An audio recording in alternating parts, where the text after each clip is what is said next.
हम ये लिखते हैं प्रार्थना पत्र।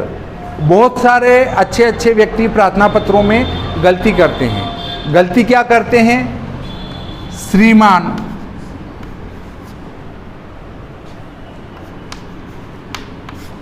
जिला शिक्षा अधिकारी महोदय, जिला शिक्षा अधिकारी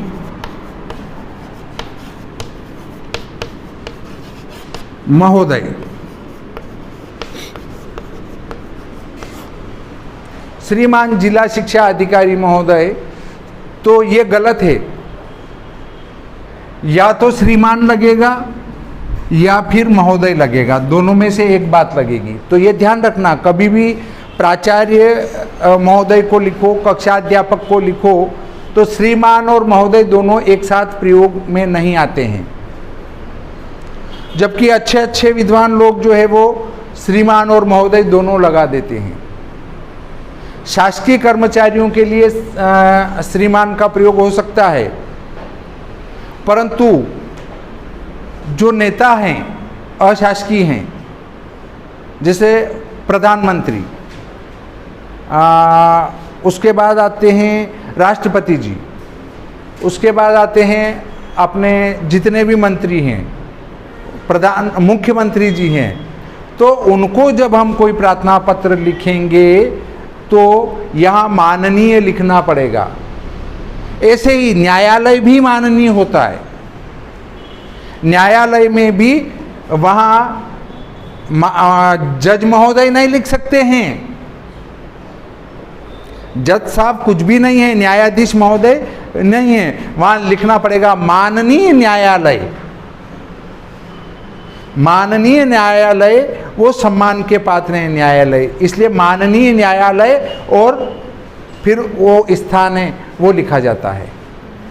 वहाँ ये नहीं लिखा जाता है माननीय न्यायाधीश महोदय का प्रयोग बहुत कम किया जाता है। जब कोई पर्सनल ऐसी शिकायत हो तब वहाँ लिखा जाता है माननीय न्यायाधीश महोदय, बाकी ऐसा प्रयोग नहीं होता है। ये जो टेबल पर उधर मुंह करके बैठे हैं,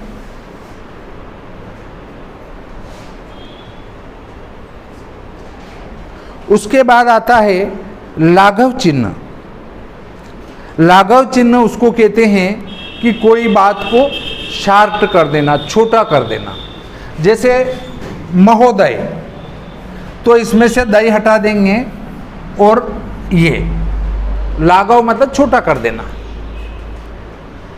तो व्यक्ति पढ़ने वाला समझ जाएगा महोदय। शा, उ, मा, वी, तो ये क्या हुआ? शासकीय उच्चतर माध्यमिक विद्यालय। तो ये सबको लाघव कर दिया है, अर्थात लंबा लिखने की बजाय उसको शार्ट में लिख दिया गया है। इसलिए इन चिन्हों का प्रयोग यहाँ पर किया जाता है।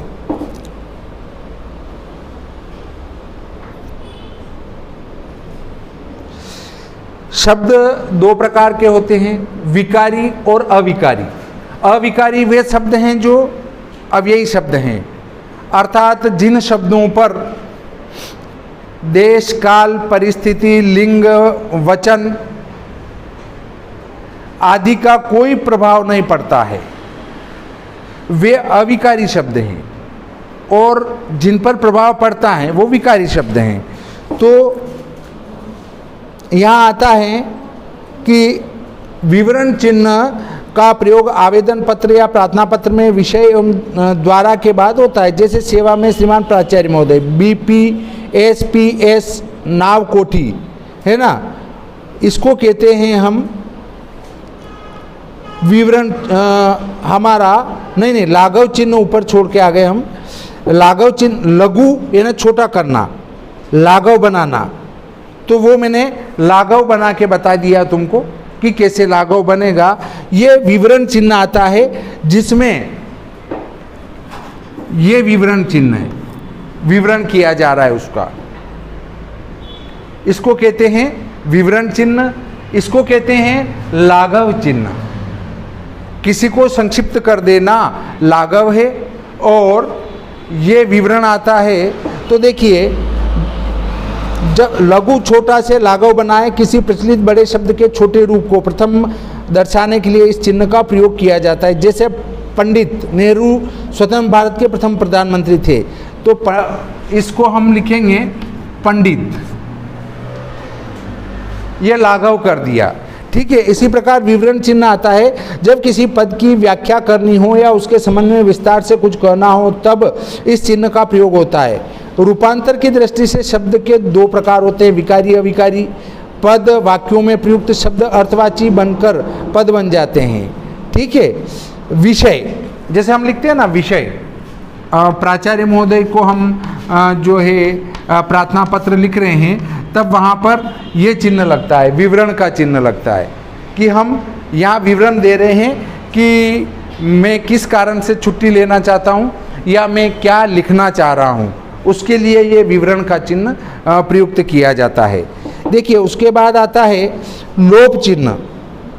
लोप चिन्ह दो प्रकार के हैं, या तो डाट डाट डाट या फिर ये भी लोप चिन्ह है और ये भी लोप चिन्ह है।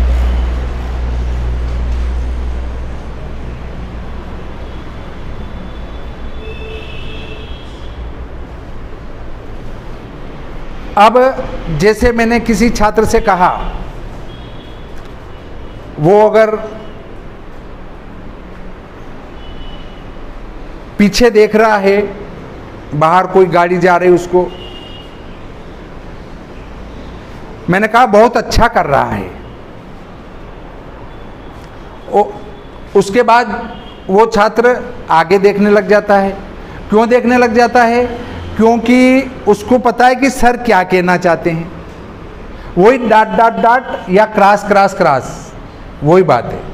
अर्थात सर ये कहना चाह रहे हैं कि उधर मत देख, जहां पढ़ाया जा रहा है उधर देख। पर उस बात को सर ने छोड़ दिया कि हाँ देख ले, पीछे देख ले। तो वो पीछे देख ले और उसके बाद जो बात खत्म कर दी गई है, वो ये बात खत्म कर दी गई है कि पीछे मत देख, आगे पढ़ाया जा रहा है, आगे श्यामपट्ट पर देख। अभी बात आई थी, दो लड़के उधर मुंह करके और टेबल के ऊपर पैर रख के बैठे थे। जब उनसे कहा गया अच्छा है देख लो उधर, तो वो सीधे आगे हो गए, क्योंकि उनको पता है सर कहना चाहते हैं कि पढ़ा इधर रहे हैं और तुम देख उधर रहे हो, तो कोई मतलब नहीं निकलता है। ये आता है हमारा लोप चिन्ह, इसको कहते हैं।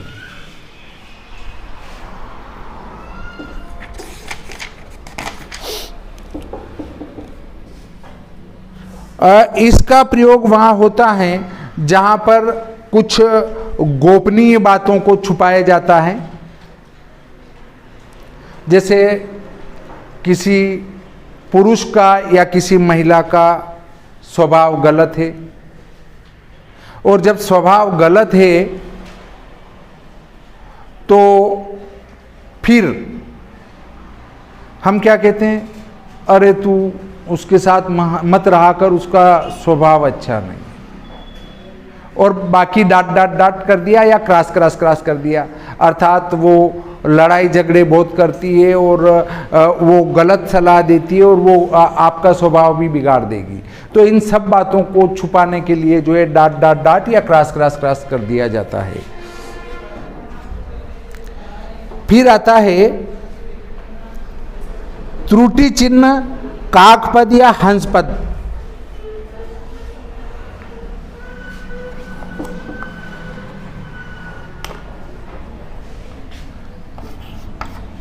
मैं इसको साफ कर देता हूं।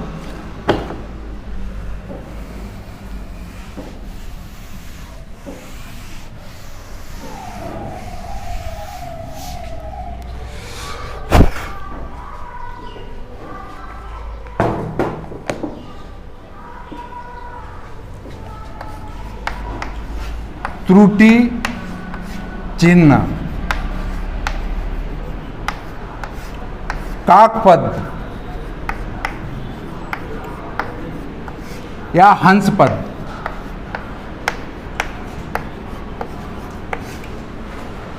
ठीक है।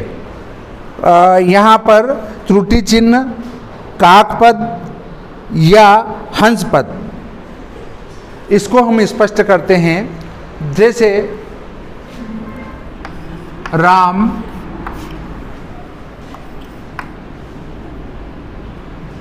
स्कूल गया। अब हमको ध्यान आया, और यार वो तो ये लिखना था हमें कि दूध पीकर स्कूल गया।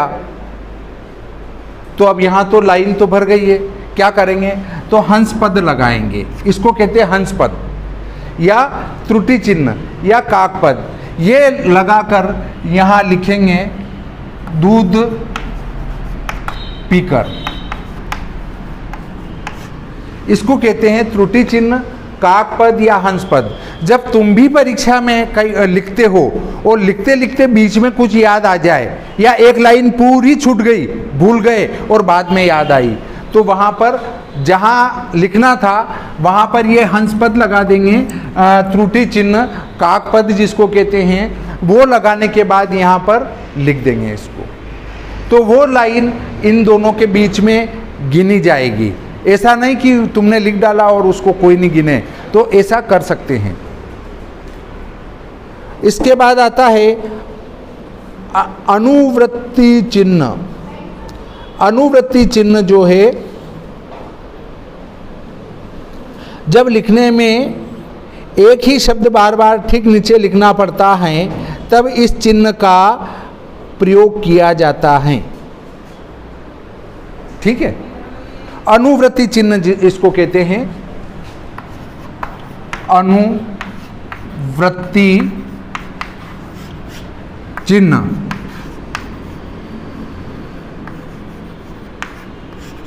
अनुवृत्ति चिन्ह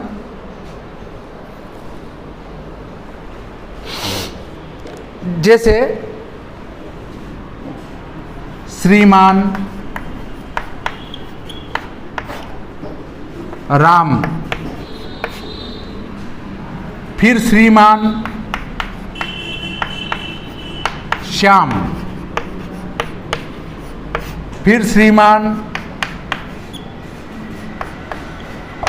रमेश।